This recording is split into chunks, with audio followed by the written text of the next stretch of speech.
Program Director, before I go into the presentation, I just want to do a quick,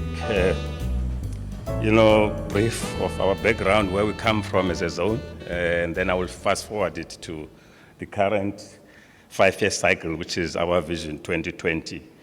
I will be reporting on the performance of our Phase 1, which is now the current precinct that is designated as East London IDZ. I will also talk about the plans for the Phase 2. To also say, DG, that we have yesterday resubmitted our application for the designation of Berlin because we see lots of growth there. We have a pipeline for that area, and also it talks to our segmentation of our market, because where we are now, we're only focusing on light manufacturing.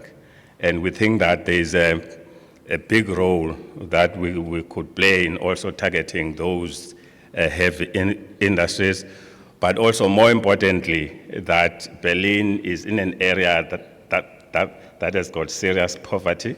I know there was a question from the floor that what is the government doing to make sure that they also stimulate economic development in the rural hinterland.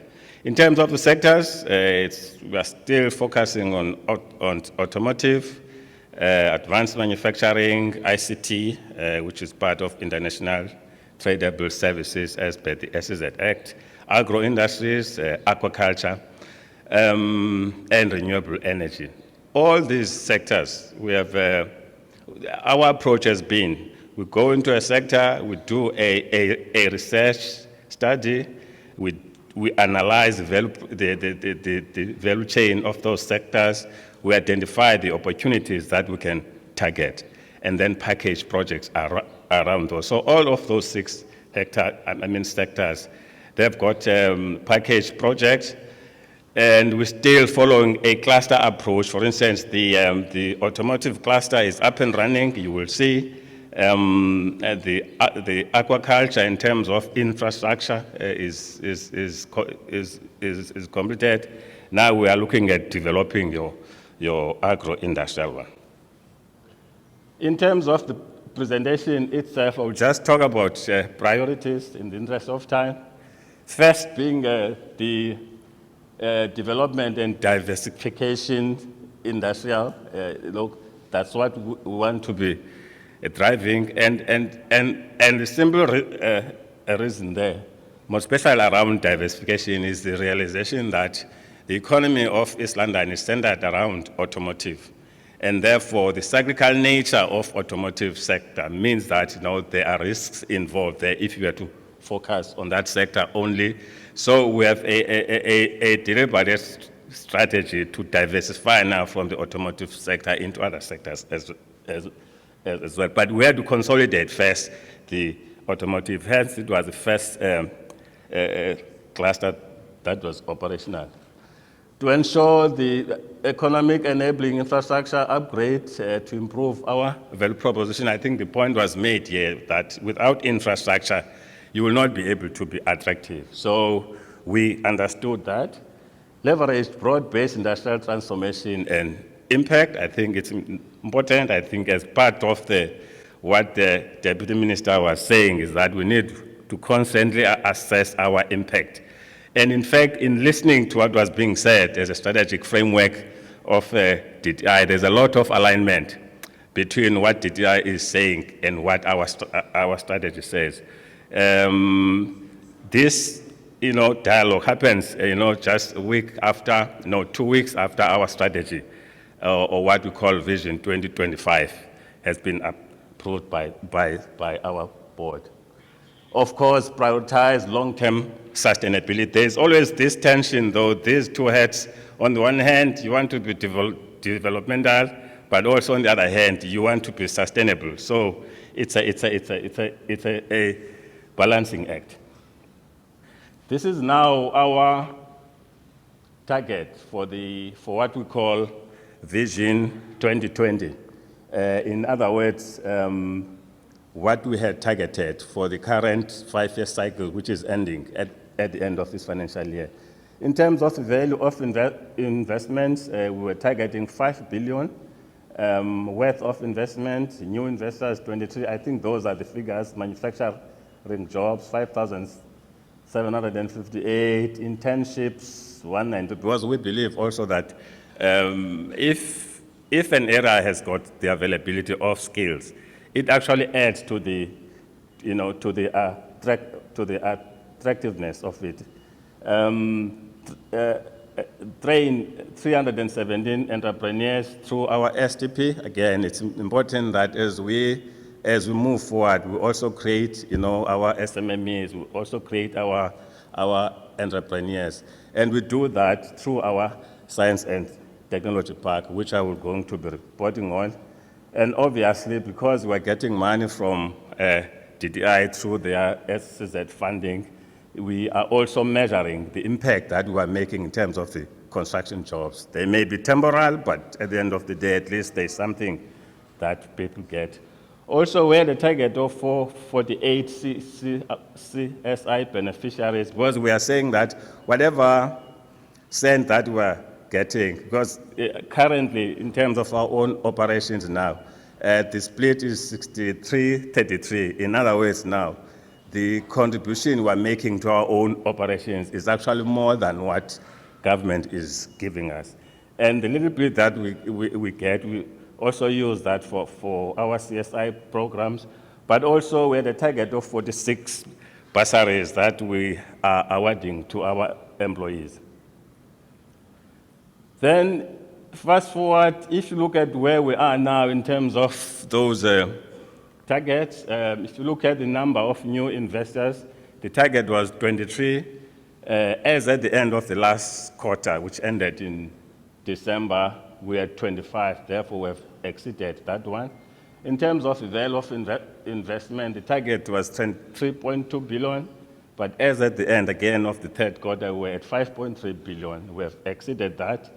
In terms of manufacturing and services jobs, there we are lagging behind, but the reason for that is simply because some of investors are not coming forth with the statistics. As a result, we have to now, from time to time, ask Stats SA to actually assist us with that. Export orientation, because we also measure that, we had a target of 85% growth, and we have achieved that. Number of operational investors currently at our platform is 32. At some point, they were 35, but some went under, some, because they were part of the global value chain. There was rationalization, so they had to close. Growth on own generated revenue, we have grown by 78%. Hence now, I'm able to say that currently, what government gives us as operational budget is only 33%. The rest is covered by our own revenue. Just to say that I know some might know the Yekani story. This is one of the companies that is currently under distress, but hopefully we will find they will find a solution. But this was one of our flagship projects because it was bringing new capacities in terms of technology into the region. But we are hopeful that they will sail through what they are currently experiencing now. Again, here is one of our first supplier called Foxtech Equasi, which is supplying Mercedes-Benz. In terms of our priority 2, ensure economic enabling infrastructure upgrade to improve our value proposition. There currently, as we speak, we have 14 construction projects that are undertaken. 11 of which we should thank DTI for that, because DTI is actually funding those superstructures there, but there are 3 that the investors are funding themselves. But I think the good thing, quickly just suppose that now with the value that is going to be unlocked through those 11, in fact, through those 14 projects, is 3.4 billion. I mean, it's investors that have already signed the leases. They are now putting up top structures. Some have already been. For instance, if you look at there is 4 that have been completed. In other words, they are going to be operational as from next month. And again, in terms of the jobs that will be created as a result of this activity is 1,613. We are just saying that at the bottom, while 60% of private sector investment is from new investors coming into the zone, 40% is as a result of the expansion of the existing zone enterprises. This is testament now to our success of the zone investment support and the testing program. As the literature of investment promotion says that most of your leads you'll get from your existing investors, I think they were doing fairly well. Before I go to this one, I just want to relate a story, a success story of a company that we assisted. We incubated it through our science and technology park. The company's name is called AET Africa Hotspot. They conceived and designed some device that is actually assisting on the energy saving for the geysers. You install it into your geyser, then it assists you in saving the electricity there. I think the lady was inspired by the desire, to lower the cost of geyser. What actually happened was she approached us. The lady's name is, I think, is Miss Sandisile Kai. She approached us with this idea, and then we debated it, and then we incubated it. And now, as we speak now, DG, that investor, because we are calling her investor now, has settled in Dimbaza. Dimbaza is one of the industrial parks that we would want to resuscitate. But that's not very ideal for us, because we would have loved that all these entrepreneurs that we incubate, once we hive them out, then we also create a space for them within the East London zone. Hence now there's a conversation we're having with DTI to also allow the funding of what we call SMME flats. Because now as they come out of the incubation, they need to find a space where we can locate. This actually helps in making sure that you're not only relying on foreign direct investment to come in, you also develop your own sectors, you also develop your own products, because out of that, we've got what we call open innovation, where problems get deposited. It's an online thing, get deposited into that, and then on the other hand, it will give out a message to a possible solution for that. If there's anyone who's got a solution, then they will come in and register there. So the way we operate it is like your innovation campus, where new ideas get churned, and then once they come, then they get incubated, and of course, for them to be commercialized. For instance, the lady here was saying that this would not have been commercialized if there was no support from ECDC. I think there's money that they put it there, IDC, and so on and so forth. Again, attesting to what was being said this morning, that it's important that you collaborate with the various stakeholders, various role players. Otherwise, you can't do it alone. So I thought I should mention that because it's a new thinking. I mean, this morning, there was a mention of the ecosystem, and already it's our strategy to build an ecosystem for industrial development. To that effect, we are saying that, for instance, what we have done there are already strides that we have undertaken. The Department of Science and Technology has funded a regional innovation forum that will be managed through our SDP. That forum is looking at the new ideas that are come in. Not only that, though, in looking at the value chains of the sectors, you look at the innovation, you look at also how you can then, those entrepreneurs that will come off there, how do you then assist them to become part of the global value chain?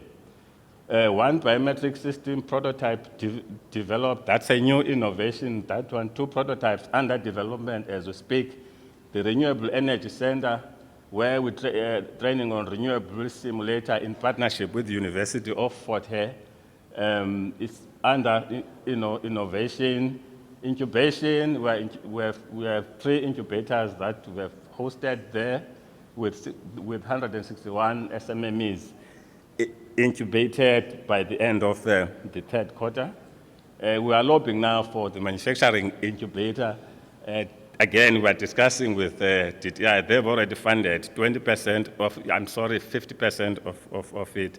And now they are asking us to ask our province to also contribute. So there are those discussions that are taking place. Training of students, SMMEs, and businesses on fundamentals of additive manufacturing, laser cutting. 87 entrepreneurs have already been trained. Enterprise development support to innovators to develop, test, and patent their technology.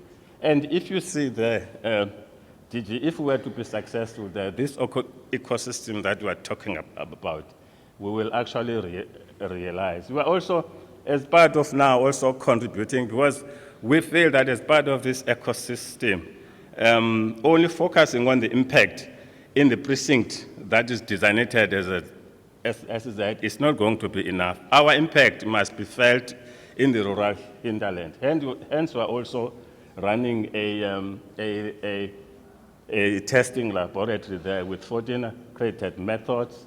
We are offering training of analysts and assemblers. We also offer training on blue drop and green drop requirements to make sure that the municipalities, in terms of the water effluent, even the companies that are in the zone, in terms of the water effluent and the water effluent and actually managing of the influent as part of sustainable development. Because at the end of the day, we want to also be a green zone, but not only that, our blue sky thinking in terms of the current strategy now. It's a pity that I cannot present it here. It will take the whole day. We are looking at developing ourselves into a smart park with artificial intelligence. There's a pilot project that is currently underway where we are converting our street lighting into LEDs. Then lastly, return on investment and long-term sustainability. Be the judge, DG, if the government has contributed to us, both in terms of capital investment and operations. 4.8 billion plus 525 million is around just above 5 billion. And of that, we've leveraged 14 billion private sector investment. I think that's to me is not a very bad investment, because it means for every rand that government has put in us, we've generated 2 rands. Inspired by the old man, I'm not going to be reading that. I think it's straightforward. We decided that I'm just now sharing you briefly in terms of our thinking going forward on what we called Vision 2025. We came up with a problem statement that our region, despite its latent economic potential, is struggling to industrialize and grow its economy rapidly enough to sustain development, livelihood, and welfare of its community. That's a fact. And therefore, our impact statement, I like that. That's why I'm saying what was being said here aligns perfectly with our own thinking, because in the Vision 2025, we are more impact-driven. Just quickly, I think this is the second last slide now.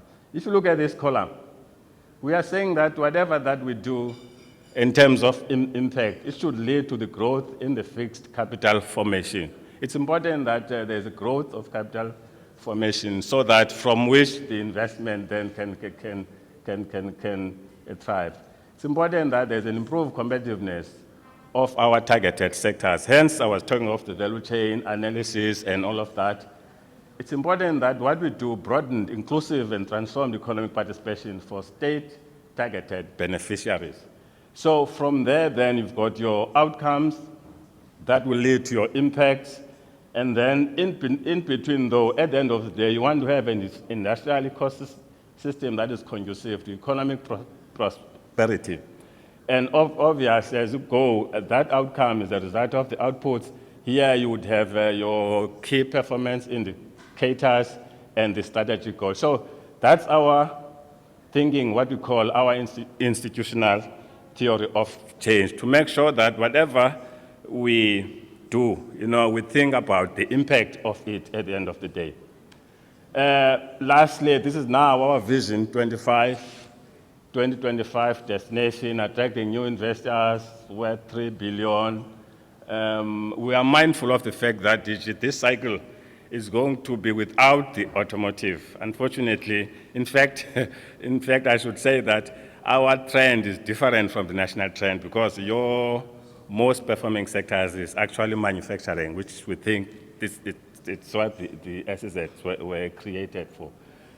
Support the development of 25 SMMEs. I think I'm not going to read all of that, but just to show that we already have targets for 2025 in this new 5-year cycle, which is starting next month. But at the end of the day, this is what it's all about, delivering improved shareholder value. Government, communities must benefit, and everybody else that we are servicing. Thank you very much, Program Director.